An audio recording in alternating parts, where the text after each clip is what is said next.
I thought it might be appropriate here in front of Santa Maria Novella in the waning light to tell you the story of the Creative Contessa.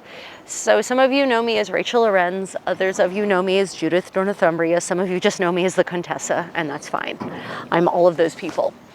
And I started this whole creative business, this creative events and creative classes and workshops, this edutainment business basically, and started doing all this content because I'm actually a professional translator. I'm a linguist. I speak, read, and write a plethora of languages, especially for an American.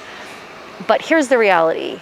Artificial intelligence and machine translation have been killing my business, my translation work.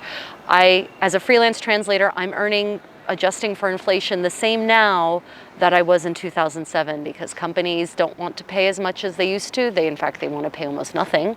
And I'm competing with people in India who are native English speakers and will literally charge pennies on the dollar. And so it's not worth it for me to continue in this business. And I fear that translation is a dying industry.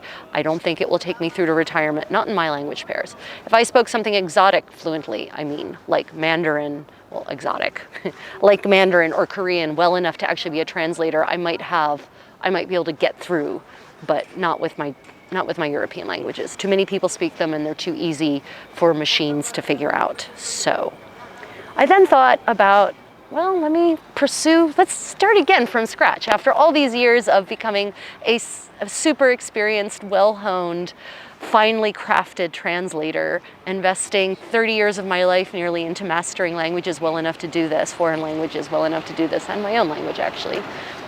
Let me start from scratch. What can I do? And I looked at a couple of things. Programming, it's similar to its languages, right? But then I thought, do I really want to start from scratch when I already have this massive trove of knowledge and experience literally at my fingertips?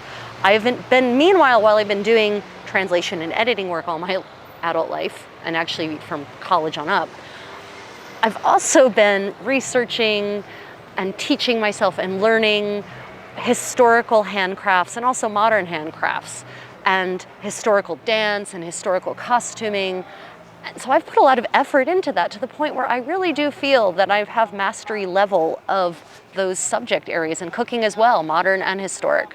I know about the sciences that underlie all of these various crafts and arts, and especially when it comes to cooking. And so why on earth would I invest years into retraining into a new field when I already have another field already practiced and trained?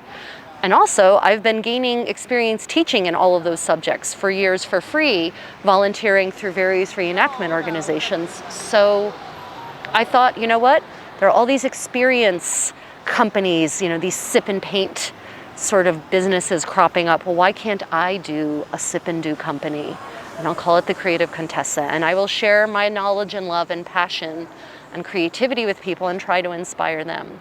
So that's why I'm now teaching workshops on medieval and Renaissance dance and classes and events on embroidery and crafting and cooking, because my original profession is being eaten alive by the machines, and I'm hoping that creativity will be the last thing to die to the machine revolution, the automation, march of automation.